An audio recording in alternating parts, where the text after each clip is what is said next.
Just in one state, Pennsylvania, more than 5.3 million people have pre-existing conditions. Almost half the population of Pennsylvania. That 5.3 million people includes over 643,000 children who have pre-existing conditions.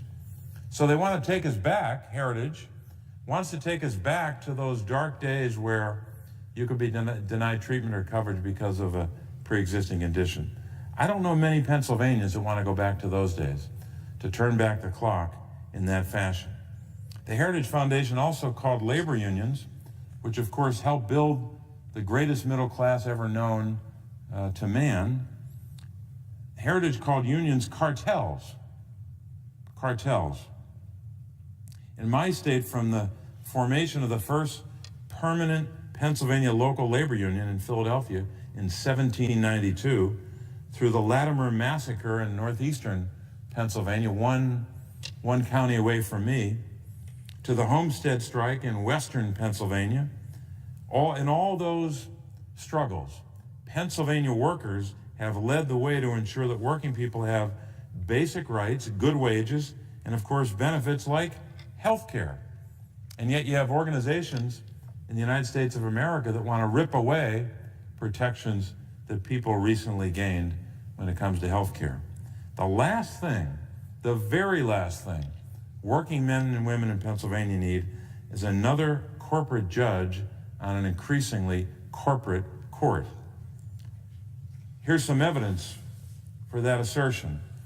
A review by the Constitutional Accountability Center shows the consequences of the court's corporate tilt, finding that the Chamber of Commerce has had a success rate of 70% in cases before the Roberts Court since 2006, a significant increase over previous courts that were thought to be conservative, I guess.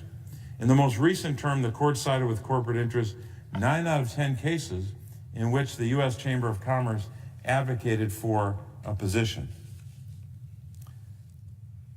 I was elected by the people of Pennsylvania, I think, to represent all Pennsylvanians and to advance policies, and especially when it comes to making decisions about judges and justices, to make decisions in a fashion that would give meaning and integrity to what's inscribed on the Supreme Court. Equal justice under law. I was not sent here to genuflect to the hard right or to any organization. In this case, I was certainly not sent here to genuflect to the hard right with regard to groups funded by corporate America. President Lincoln said it best about what he hoped our nation would be.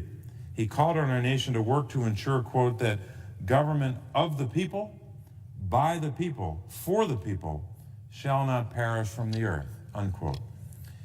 It seems that some in Washington today, and I have to say the administration with them, with this nomination to the Supreme Court, most recently announced, are determined to pack the court with a government of, by, and for extreme right corporate special interests.